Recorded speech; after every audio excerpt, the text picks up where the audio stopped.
এরপর আমরা চলে আসছি অর্গানিক কেমিস্ট্রি সাজেশনের উপর। এখানে যে ইম্পর্টেন্ট কোশ্চেন আছে মোটামুটি আজকে বলে দেবো কী কী ইম্পর্টেন্ট আছে। এগুলোর মধ্যেই আশা করছি আসবে মাধ্যমিকে। তো একটু দেখে নাও কোশ্চেনগুলো। প্রথমেই difference between organic and inorganic compounds, খুব ইম্পর্ট্যান্ট। 4-5টা পয়েন্ট মিনিমাম মুখস্থ রাখতে হবে, ঠিক আছে? এবং সহজ আছে এটা, তো এটা করে রাখতে হবে। হ্যাঁ, এরপর হচ্ছে what is catenation property. Catenation property একটা খুবই ইম্পর্ট্যান্ট জায়গা। এই প্রপার্টিটা কাকে বলে সেটা একটা ডেফিনেশন করতে হবে। 3-4 লাইনের আছে ডেফিনেশনটা, তো এটা ভালো করে করতে হবে। এরপর হচ্ছে why carbon can show it. Carbon এই প্রপার্টিটা কেন শো করে সেটা বলতে হবে। সেটারও একটা 2 মার্কসের কোশ্চেন হয়ে যেতে পারে, ঠিক আছে? তো এটা বলতে হবে। আদার এলিমেন্ট এক্সেপ্ট কার্বন, কার্বন ছাড়া আর কেউ পারে কি না, যেমন সালফার পারে, তো সেটা লিখতে হবে। এবং মোটামুটি 24-25টা সালফার একসাথে জয়েন হয়ে যায় খুব ইজিলি। হ্যাঁ, তার থেকেও বেশি কয়েকটা হতে পারে, কিন্তু কার্বনের মতো নয়। কার্বন তো 10,000 জয়েন হতে পারে, তো সেই হিসেবে। তো এরপরের কোশ্চেন হচ্ছে হোয়াট ইজ আইসোমারিজম। আইসোমারিজম কি? হ্যাঁ, যেটাকে বাংলায় সমাবয়বতা বলে।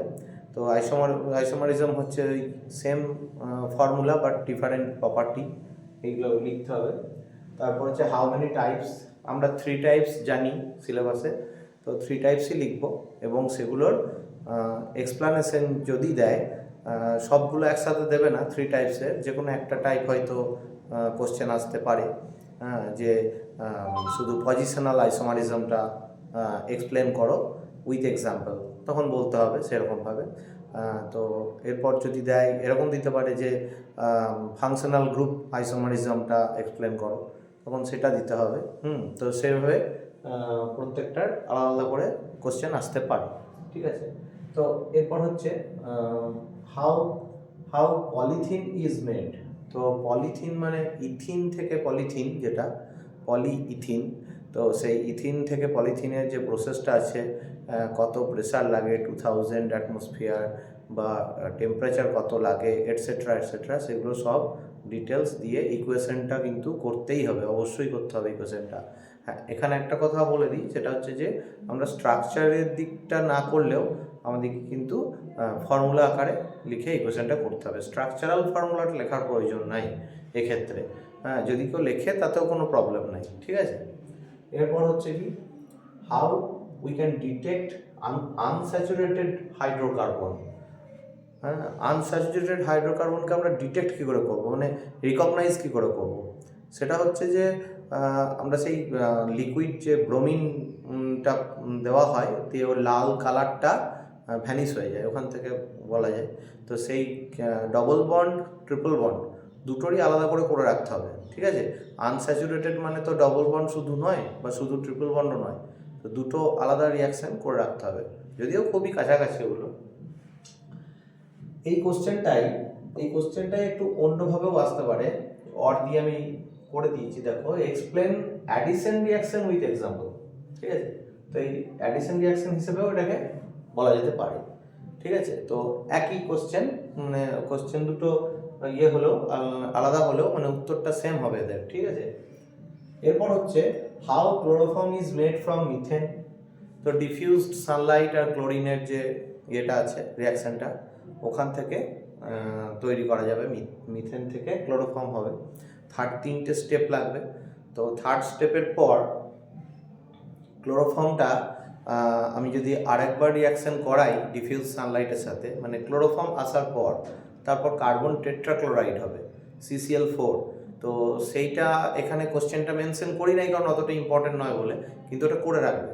হ্যাঁ, যে ফোর্থ পার্ট যেটাকে মানে ক্লোরোফর্ম তো 3rd স্টেজে তৈরি হয়ে গেল। 4th স্টেজে গিয়ে আরেকটা ক্লোরিন অ্যাড হয়ে ওটা হাইড্রোজেন একটা সরে যাবে, দিয়ে ওখানে ঢুকে যাবে ক্লোরিন, তাহলে ওটা CCl4 তৈরি হয়ে যাবে। তো ওটা করে রাখবে সবাই। How ethane is produced from ethene, অর্থাৎ ডবল বন্ড থেকে কিভাবে সিঙ্গেল বন্ডে আসবো, এটা সিঙ্গেল বন্ড। হ্যাঁ, তো এটা করতে হবে, হাইড্রোজেনের সঙ্গে রিয়াকশান হবে। করবে, এটা লাগবে। এস্টারিফিকেশন, জানো অ্যাসিটিক অ্যাসিডের সঙ্গে যে কোনো একটা অ্যালকোহলের রিয়াকশান করিয়ে দিলেই এস্টার তৈরি হয়ে যাবে। করতে হবে উইথ ইকুয়েশন কিন্তু সব, হ্যাঁ। হোয়াট ইজ উইলো দ্য উইস, এটা করে রাখতে হবে। এটা আলেয়া বলে বাংলাতে, যে পুরোনো দিনের পুকুর বা কোনো নোংরা জলে যে জায়গায় অল্প জল জমে আছে অনেক দিন ধরে, সেখানে মাঝে মাঝে রাত্রেবেলা আগুন দেখা যায়। দিনের বেলাতেও হতে পারে, কিন্তু রাত্রে আগুনটা দূর থেকে দেখা যায়। আগেকার দিনে এটাকে অনেকে ভৌতিক কাজ বলে মনে করতো, মানে ভুতুরে ব্যাপার।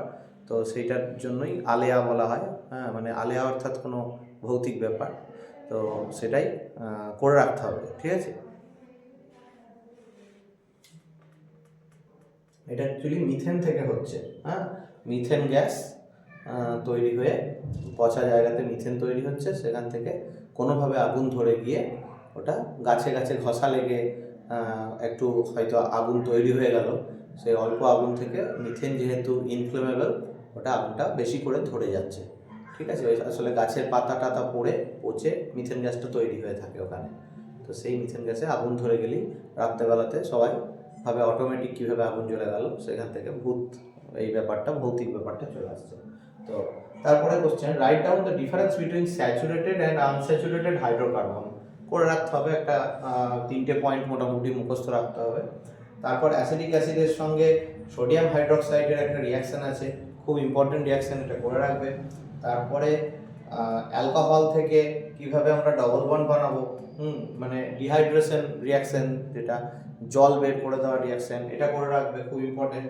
তারপর sources and use of methane, ethene, acetylene, LPG, CNG, যদি আরও 2-1টা করা যায় যেগুলো সিলেবাস আছে, সেগুলো সব কটায় সোর্স আর ইউজ এগুলো করে রাখতে হবে।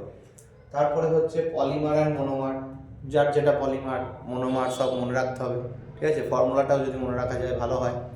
তারপরে হচ্ছে rectified spirit, methylated spirit, methylated স্পিরিটকে ডিনেচার্ড অ্যালকোহলও বলে, এগুলো শর্ট নোট হিসেবে করে রাখতে হবে, ঠিক আছে। তো এই হলো মোটামুটি আমাদের এটা অর্গানিক কেমিস্ট্রির একটা সাজেশন দেওয়া হলো। এগুলো অবশ্যই করবে, এর বাইরেও কিছু থাকলে আরও কিছু করে রাখতে পারো, হ্যাঁ, কিন্তু এগুলো যেন অবশ্যই হয়, এগুলো মোস্ট ইম্পর্টেন্ট, ঠিক আছে। আর আমি তো কয়েকটা ভিডিওতে আমি বলেও দিয়েছি কী কী মোটামুটি আমাদেরকে আইইউপিএসি নেম করতে হবে। আগের ভিডিওগুলো যারা দেখো নাই দেখে নিও। আর যদি কোনো ডাউট থাকে অবশ্যই আমাকে এখানেই ভিডিওর নিচেই কমেন্টে জিজ্ঞেস করে নিও, ঠিক আছে, আমি উত্তর দিয়ে দেবো।